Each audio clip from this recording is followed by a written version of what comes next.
بسم اللہ الرحمن الرحیم۔ السلام علیکم ناظرین، میرا نام ہے زوار حسین اور آپ دیکھ رہے ہیں زوار حسین یوٹیوب چینل۔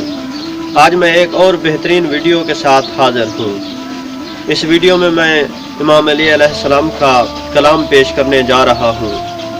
نہج البلاغہ سے آج خطبہ نمبر 84 پیش کرنے جا رہا ہوں۔ یہ بہت ہی خوبصورت کلام ہے، تو امید ہے آپ اس ویڈیو کو مکمل دیکھیں گے۔ تو آئیں دوستوں، ویڈیو شروع کرتے ہیں۔ نہج البلاغہ خطبہ رقم 84۔ وہ دل کی نیتوں اور اندر کے بھیدوں کو جانتا پہچانتا ہے۔ وہ ہر چیز کو گھیرے ہوئے ہے اور ہر شے پر چھایا ہوا ہے اور ہر چیز پر اس کا زور چلتا ہے۔ تم میں سے جسے کچھ کرنا ہو اسے موت کے حائل ہونے سے پہلے مہلت کے دنوں میں اور مصروفیت سے قابل فرصت کے لمحوں میں اور گلا گھٹنے سے پہلے سانس چلنے کے زمانہ میں کر لینا چاہیے۔ وہ اپنے لیے اور اپنی منزل پر پہنچنے کے لیے سامان کا تہیہ کر لے اور اس گزرگاہ سے منزل اقامت کے لیے زاد فراہم کرتا جائے۔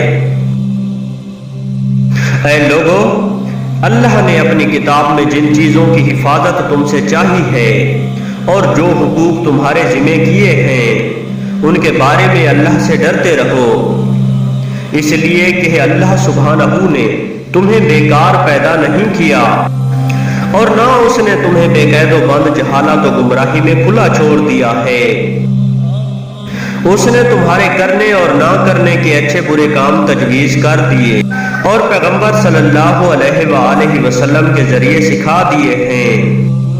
اس نے تمہاری عمریں لکھ دی ہیں اور تمہاری طرف ایسی کتاب بھیجی ہے جس میں ہر چیز کا کھلا کھلا بیان ہے، اور اپنے نبی صلی اللہ علیہ وآلہ وسلم کو زندگی دے کر مدتوں تم میں رکھا، یہاں تک کہ اس نے اپنی اتاری ہوئی کتاب میں اپنے نبی صلی اللہ علیہ وآلہ وسلم کے لیے اور تمہارے لیے اس دین کو جو اسے پسند ہے کامل کر دیا، اور ان کی زبان سے اپنے پسندیدہ اور ناپسندیدہ افعال کی تفصیل اور اپنے اوامر و نواہی تم تک پہنچائے۔ اس نے اپنے دلائل تمہارے سامنے رکھ دیے اور تم پر اپنی حجت قائم کر دی اور پہلے سے ڈرا دھمکا دیا اور آنے والے سخت عذاب سے خبردار کر دیا۔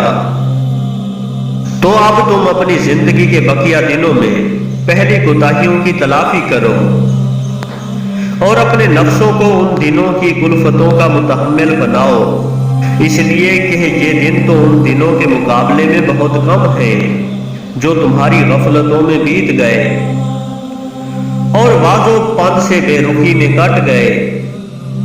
اپنے نفسوں کے لیے جائز چیزوں میں بھی ڈھیل نہ دو، ورنہ یہ ڈھیل تمہیں ظالموں کی راہ پر ڈال دے گی، اور مکروہات میں بھی سہل انگاری سے کام نہ لو، ورنہ یہ نرم روی اور بے پرواہی تمہیں معصیت کی طرف دھکیل کر لے جائے گی۔ اللہ کے بندو، لوگوں میں وہی سب سے زیادہ اپنے نفس کا خیر خواہ ہے جو اپنے اللہ کا سب سے زیادہ مطیع و فرما بردار ہے، اور وہی سب سے زیادہ اپنے نفس کو فریب دینے والا ہے جو اپنے اللہ کا سب سے زیادہ گنہگار ہے۔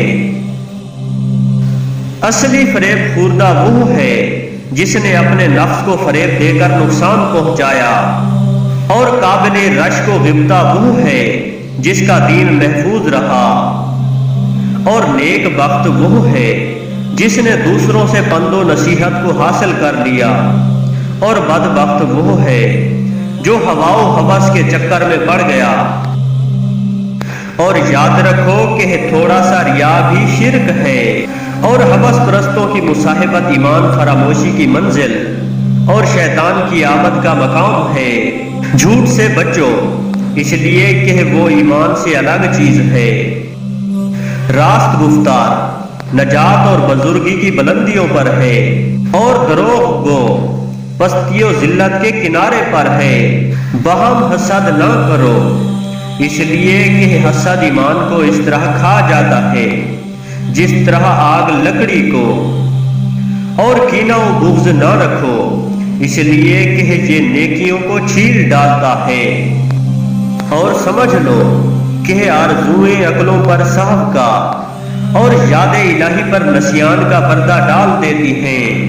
امیدوں کو جھٹلاؤ، اس لیے کہ یہ دھوکہ ہے اور امیدیں باندھنے والا فریب خوردہ ہے۔